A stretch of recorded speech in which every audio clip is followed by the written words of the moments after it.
परमेश्वर ने कहा अगले लेवल पे जाने के लिए तुम्हें क्रशिंग से होकर निकलना पड़ता है, तुम्हें क्रश किया जाता है। अगर तेल निकालना है तो, अगर फूलों में से तुम्हें इत्र निकालना है तो उसको मसला जाता है, और हजारों फूल गुलाब के एक बूंद इत्र पैदा करते हैं सिर्फ। पर आज लिखा, आज अगर कलीसिया में परीक्षा आए, लोगों को परीक्षा आए, तो लिखा इसको दुखी होने की बात समझा जाता है, आनंद की नहीं। पर बाइबल कहती है मेरे प्रिय भाइयों, जब तुम नाना प्रकार की परीक्षाओं में पढ़ो तो इसको पूरे आनंद की बात समझो।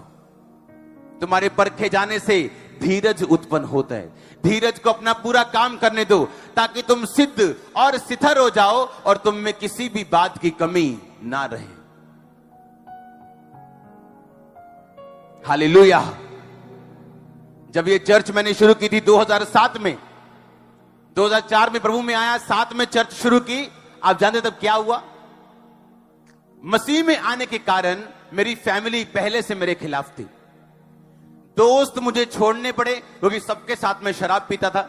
मैंने छोड़ दिया मसीह में आगे कि मैं ऐसी संगति नहीं करूंगा, मैं फिर से ना फंसूं उसमें। अब फैमिली खिलाफ थी, रिश्तेदार खिलाफ थे। सिर्फ कौन थे मेरे साथ?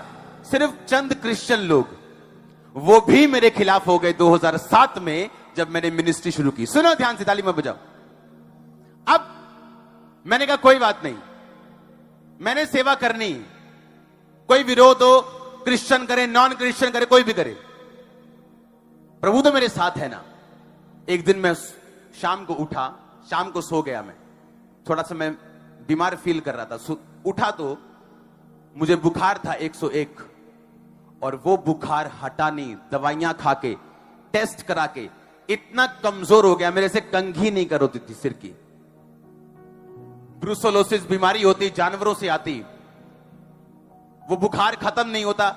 जब मैंने वो आर्टिकल पढ़ा तो मुझे लगा कि मैं मर चुका हूं, मैं मर गया हूं, अब खत्म होगी मेरी लाइफ। और मैं प्रभु के सामने बैठा हूं जैसे कोई फुलिश, कोई मूर्ख, कोई धोखा खाया हुआ बेवकूफ इंसान होता है, वैसे कि मैंने घर वाले छोड़ दिए यीशु मसीह के कारण, फिर मैंने दोस्त छोड़ दिए यीशु मसीह के कारण।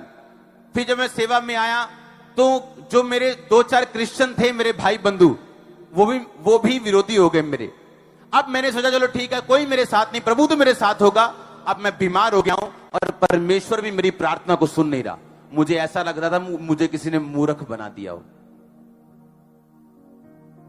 मुझे ऐसा लगा जैसे किसी ने मुझे चीट कर दिया हो किसी ने, कि मेरा बना क्या, मैं मूर्ख बन गया हूं, बेवकूफ लग रहा हूं, इस टाइम फुलिश लग रहा हूं, खोता लग रहा हूं। क्या हो गया कि दुनिया छोड़ दी, लोग छोड़ दिए, अब क्रिश्चियन लोगों को छोड़ दिया, अब खुदा तो साथ था, उसने भी मुझे छोड़ दिया, इतना बीमार कर दिया मेरे को। और सेवा करके पवित्रता ही में 20% बोता था मैं, 10% नहीं, 20 से भी ज्यादा, और कोई जवाब नहीं। बाइक पे चलते रोना, डॉक्टर के पास जाके रोना, बाइक पे हेलमेट लगा के रोना। अप्रैल रोता रहा, आगे महीना मई रोता रहा। मई अप्रैल में शुरू हुआ था ये अटैक, अप्रैल मई रोता रहा, जून रोता रहा, जुलाई रोता रहा, और जुलाई में ये चर्च स्टार्ट हो गई थी। पर इस चर्च को स्टार्ट करने से 4 महीने पहले मैं नरक से निकला हूं, लेकिन आज स्वर्ग में हूं।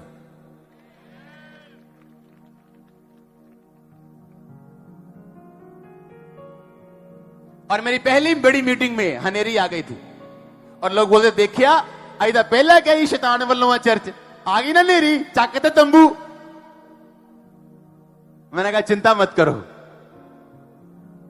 सत्य प्रताड़ित किया जा सकता है, उसको हराया नहीं जा सकता, उसकी खिलाफत की जा सकती, उसको पढ़ने से रोका नहीं जा सकता। आमीन।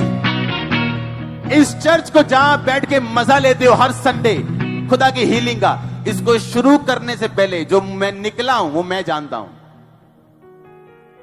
और सेवा करते हुए बीमार रहा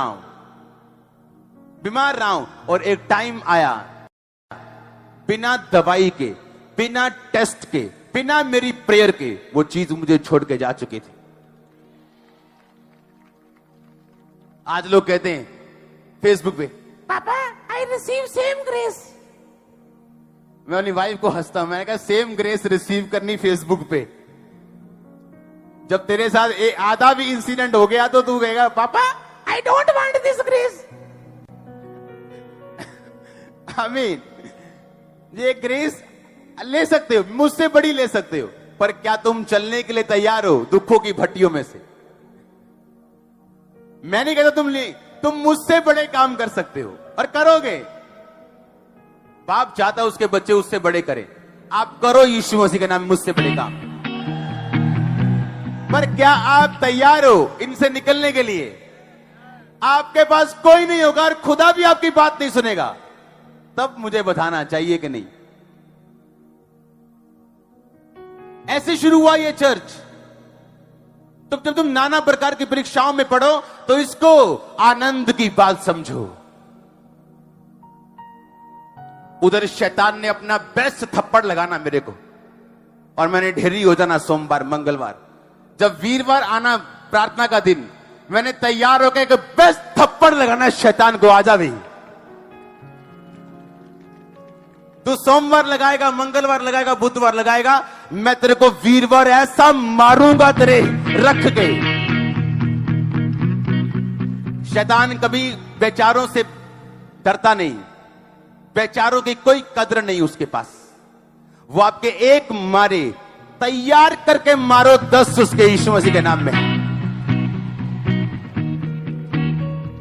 वो आपके बच्चे के ऊपर मारे, रखो रोजे 7 और भगाओ उसको यीशु मसीह के नाम में। और 10 बीमारों के नाम लिख लो। आपके एक मेंबर को वो बीमार करे, 10 बीमारों के नाम लेके मारो शैतान को जूते, 11 से जाएगा वो। हालेलुया। मैं जानता हूं परमेश्वर ने किस तरीके से मुझे दाऊद कहता जब मैं शेर के सामने था खुदा ने मुझे बचाया, मैंने शेर को मार दिया। मैं भालू के सामने था, खुदा ने मुझे बचाया, मैंने भालू को मार दिया। अब इस गोलियत को भी मैं मार दूंगा। परमेश्वर आपको ग्रेटनेस में कैसे लेके जाएगा अगर आपने शेर भालू नहीं मारे तो?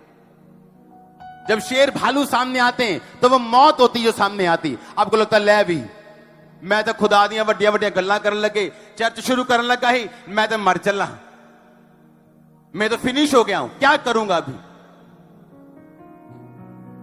जब आप फिनिश हो जाते हैं अपने दिल में, खुदा कहता तेरी काउंटिंग अभी स्टार्ट हुई। मैंने तो अभी शुरू भी नहीं किया। खामरा चर्च तो अभी शुरू हुई है, ये बड़ी थोड़ी है अभी, ये तो शुरू हुई। सोचो अभी शुरू हुई है। अभी हम प्रैक्टिस कर रहे हैं चर्च के, चर्च थोड़ी कर रहे हैं अभी प्रैक्टिस चल रही। सोचो अगर प्रैक्टिस 1 लाख लोगों में, तो असली वाला शो कितने लोगों में होगा? आमीन।